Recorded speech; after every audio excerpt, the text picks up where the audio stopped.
মার্কিন president Donald ট্রাম্পকে ঘিরে নতুন বিতর্কে সরব হয়েছেন বিশ্বখ্যাত পপ তারকা কেটি পেরি। অভিযোগ, তার অনুমতি ছাড়াই হোয়াইট হাউসের একটি ভিডিওতে ব্যবহার করা হয়েছে তার জনপ্রিয় গান ফায়ারওয়ার্ক। বিষয়টি জানাজানি হওয়ার পরই সামাজিক যোগাযোগ মাধ্যমে তীব্র ক্ষোভ প্রকাশ করেন এই গায়িকা।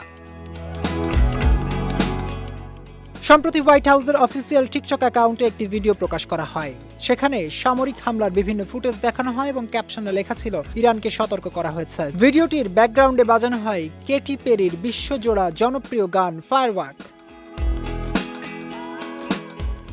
ভিডিওটি প্রকাশ্যে আসার পর এক্সে টুইটারে প্রতিক্রিয়া জানিয়ে কেটি পেরি লেখেন, আমি গভীরভাবে মর্মাহত এবং ক্ষুব্ধ। এই গান ব্যবহারের অনুমতি আমি দেইনি, আমাকে এ বিষয়ে কিছু জানানো হয়নি, আমি কোনোভাবে এর সঙ্গে একমত নই। তিনি আরও বলেন, ফায়ারওয়ার্ক মানুষের আত্মবিশ্বাস, আশা ও অনুপ্রেরণার প্রতীক হিসেবে তৈরি করা হয়েছিল।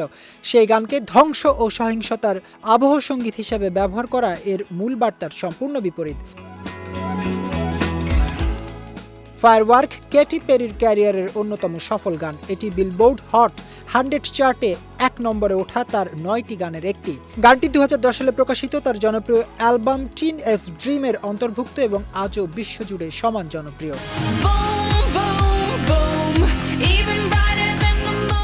গানটি নিয়ে সাম্প্রতিক এই বিতর্কে কেটি স্পষ্ট জানিয়ে দিয়েছেন, তার সৃষ্টিকে সহিংসতা বা যুদ্ধের বার্তা প্রচারে ব্যবহার করা তিনি কখনোই সমর্থন করেন না।